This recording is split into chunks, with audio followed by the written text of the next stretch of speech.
పవన్ కళ్యాణ్ గారు మా ప్రశ్నించిండ్రు, పొన్నం ప్రభాకర్ గారు జవాబు చెప్పిండ్రు. ఇక మన ఇద్దరికి ఎందుకు శ్రమ? టెస్టులు చేయకుండా చూడు మిత్రమా, టెస్టులు జరుగుతున్నాయి, టెస్టులు పూర్తి చేయకుండా మేము ఏం పని చేయము. ఎన్డీఎస్ఏ ఇచ్చే సూచనల ప్రకారమే మేము పని పోతాము. మేము టెక్నికల్ ఎక్స్పర్ట్స్ కాదు, నేను కానీ ఉత్తమ్ కుమార్ రెడ్డి గారు కానీ. మేము పొలిటికల్ ఎగ్జిక్యూటివ్స్మి, technical experts, different government of India ఏజెన్సీలను, ప్రైవేట్ ఎక్స్పర్ట్స్ని అందరిని ఎంగేజ్ చేసినాం. ఎక్స్పర్ట్స్ ఇచ్చే నివేదిక ప్రకారమే పునరుద్ధరణ జరుగుతుంది. కేసీఆర్ ఉరికిండానో, హరీష్ రావు అరిసిండానో, అర్ధరాత్రి అర్ధాంతరంగా మళ్ళా చేస్తే గదే అవుతుంది.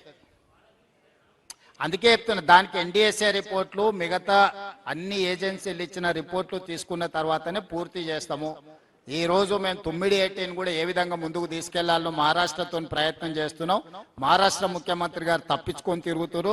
బండి సంజయ్ గారు నీకు శాత కాకపోతే, నీకు శాతనైతే లేదని చెప్తున్నా బండి సంజయ్ గారికి, కిషన్ రెడ్డికి.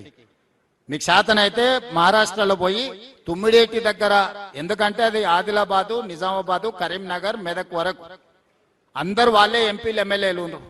అది వాళ్ళ బాధ్యత. రైతుల కోసం పని చెప్తే ఆయన ఏదేదో మాట్లాడుతున్నాడు. సో మహారాష్ట్ర ప్రభుత్వంతో 9/18 మీద చర్చించేసి ఆ సమస్యను కూడా పరిష్కరిస్తాం. ఇప్పుడున్న దాని ప్రకారం 50-52% పనులైనాయి.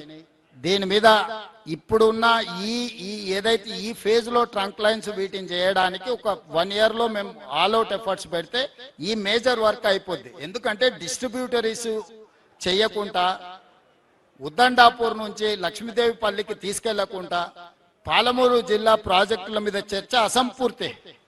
ఇప్పుడు ఏదైతే హెడ్ వర్క్స్ నుంచి ఉద్దండాపూర్ వరకు తీసుకొచ్చే వర్క్లను 1 year లోపల రిజర్వాయర్ల నుంచి మొత్తం పంపులు, లిఫ్టులు, రిజర్వాయర్లు, ట్విన్ టనెల్స్ అన్నిటినీ పరిష్కరించడానికి ఒక పక్క కార్యాచరణతో వస్తాం. నెక్స్ట్ జూన్ ఈ టైంకి వాటి 100% పూర్తి చేస్తాం.